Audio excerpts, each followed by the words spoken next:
គេងក្នុងផ្ទះឮសំឡេងឆ្លោះគ្នាចិត្តវេទនាមួយខែ30ថ្ងៃ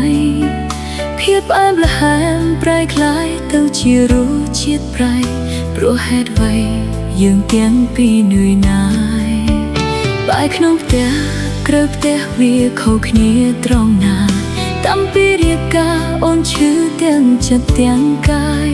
ក្បែរប្រពន្ធធុញថប់ក្បែរស្រីសាយសប្បាយគ្មានអ្វីស្ដាយឈ្មោះជាមេម៉ាយទៀតទេ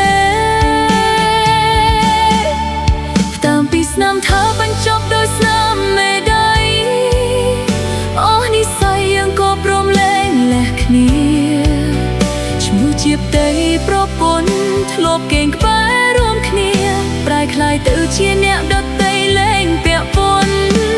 តាមពីស្នាមថាបញ្ចប់ដោយស្នាមមេដៃអូនិស្ស័យប៉ុណ្ណឹងហើយឆ្អែតឆ្អន់គ្រប់គ្រាន់បើនៅចង់សប្បាយកុំតន់យកប្រពន្ធគ្មានស្រីចិត្តធន់អភ័យឲ្យប្រងបងនោះរើចបងសិនតានខ្វាត់កាយមិនឡើងទេអង្វរមាសមេចេញពីខ្ញុំទៅ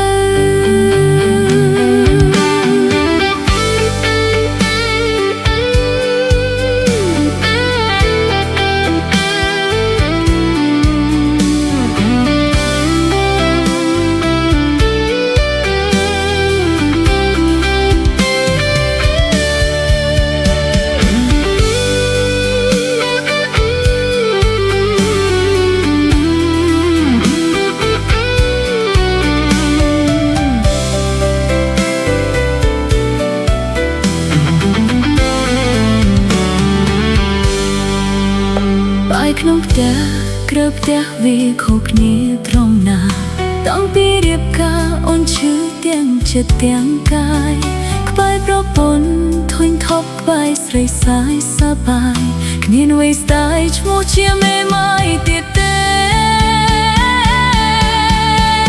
តាមពីស្នាមថាបញ្ចប់ដោយស្នាមមេដៃអូនិស្ស័យយើងក៏ព្រមលែងលះគ្នាឈ្មោះជាផ្ទៃប្រពន្ធធ្លាប់កេងក្រែរួមគ្នា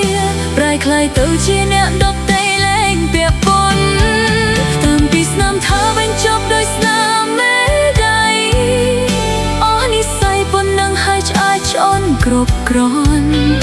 បើនៅចង់សប្បាយកុំតន់យកប្រពន្ធគ្មានស្រីចិត្តធន់អភ័យឲ្យប្រ